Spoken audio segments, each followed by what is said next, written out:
Hello friends, good morning everybody, welcome back to my channel. আশা করি সবাই ভালো আছো। আজকে আমরা আবারও ম্যাথসের একটি দারুণ ও ইন্টারেস্টিং ভিডিও নিয়ে হাজির হয়েছি। তাহলে ভিডিওটি অবশ্যই সবাই শেষ পর্যন্ত দেখবে। যদি ভালো লাগে চ্যানেলটাকে সাবস্ক্রাইব করে নেবে, লাইকস করবে, কমেন্টস করবে, ফ্রেন্ডদের শেয়ারও করবে, কারণ তাহলে নেক্সট এইরকম ইন্টারেস্টিং ভিডিও আপলোড করলে সেটার নোটিফিকেশান সর্বপ্রথম তোমাদের কাছে পৌঁছে যাবে। চলো তাহলে ভিডিওটি শুরু করা যাক। আজকে আমরা জানব how any 2 digit divided by 9 in seconds, অর্থাৎ যে কোনো 2 অঙ্কের সংখ্যাকে 9 দিয়ে কিভাবে আমরা সেকেন্ডে ভাগ করতে পারি। তাহলে দেখো, আমি অনেকগুলো উদাহরণ লিখে রেখেছি, কিভাবে করতে হবে স্টেপ বাই স্টেপ সেগুলো লিখে রেখেছি। তাহলে প্রথম আমার যে সংখ্যা আছে সেটা কত, দেখো 49। একে কত দিয়ে ভাগ করবো? 9 দিয়ে। তাহলে আমার ফার্স্ট স্টেপ কি হবে না, 49 বা 49 সংখ্যাটার বাম দিকে কত সংখ্যা আছে দেখবো, 4। তাহলে সিম্পল কি করব, 4-এর সঙ্গে 1 যোগ করে দেবো। 4-এর সঙ্গে 1 যোগ করে দিলে কত পেলাম? 5। এটা লিখে ফেলবো আমি। তারপরে কি করব, সেকেন্ড স্টেপ, না এই 49-এর যে দুটো সংখ্যা 4 আর 9, ওই দুটো সংখ্যাকে আমি কি করব, সিম্পল যোগ করে দেবো। সেকেন্ড স্টেপ, তাহলে কত হলো? 13। থার্ড স্টেপ কি করব, না এই দুটো সংখ্যাকে যোগ করে যেটা হলো 13, এটা কি করব, যেটা দিয়ে ভাগ করতে হবে অর্থাৎ 9, ওইটা কি করব, ওই যোগফল থেকে বিয়োগ করব। তাহলে 13 বিয়োগ 9 করলে কত হচ্ছে? 4। এবার কি করব, আমি দশমিক দেব, তারপর 4444 লিখে ফেলবো। ওকে, তাহলে দেখবে আমার ভাগফলটা হয়ে গেল।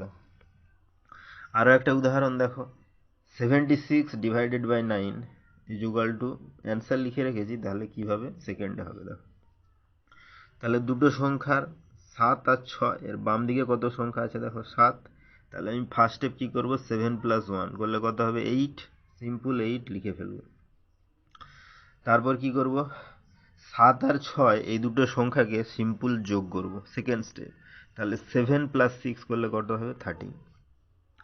নেক্সট বা থার্ড স্টেপ কি, না এই দুটো সংখ্যার যোগফল থেকে যেটা দিয়ে ভাগ করবো অর্থাৎ 9, সেই 9টা কি করব, ওই দুটো সংখ্যার যোগফল থেকে সিম্পল বিয়োগ করব। তাহলে 13 বিয়োগ 9 করলে কত হবে? 4।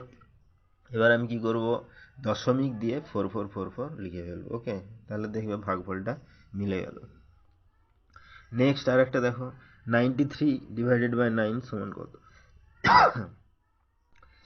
তাহলে 9 এর সঙ্গে 1 যোগ করবো, ফার্স্ট স্টেপ 10 হলো, 10 লিখে ফেললাম। তারপর দুটো সংখ্যা 9 আর 3, এই দুটো সংখ্যা কি করব, যোগ করব। 9 আর 3 যোগ করলে 12 হলো, এটা সেকেন্ড স্টেপ। থার্ড স্টেপ কি হবে না, যোগফল থেকে 12 বিয়োগ যেটা দিয়ে ভাগ করব 9 করলে কত হবে? 3।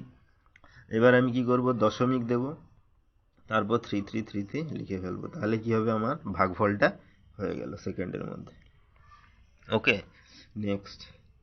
নেক্সটে দেখো, আমি আরও 3টে উদাহরণ লিখে রেখেছি, তার অ্যান্সারগুলো দিয়ে রেখেছি, কিন্তু ফার্স্ট, সেকেন্ড ও থার্ড স্টেপের যে বক্সগুলো সেগুলো ফাঁকা আছে। দেখো, 57 divided by 9 equal to 6.333, 81 divided by 9 equal to 9.0, 69 divided by 9 equal to 7.666। তাহলে এই 3টে তোমাদের জন্য হোমওয়ার্ক থাকলো। First, second and third step কীভাবে করেছি আমি, ওগুলো দেখে দেখে নিজেরা করবে, দেখবে অ্যান্সারটা মিলে যাবে। তাহলে ভিডিওটি এখানেই শেষ হলো। যদি ভালো লাগে চ্যানেলটাকে অবশ্যই সাবস্ক্রাইব করে নেবে, লাইকস করবে, কমেন্টস করবে, ফ্রেন্ডদের শেয়ারও করবে। পরবর্তীতে আমরা এরকম আরও অনেক ইন্টারেস্টিং ভিডিও নিয়ে হাজির হব। ততক্ষণ সবাই ভালো থেকো, সুস্থ থেকো। Thank you.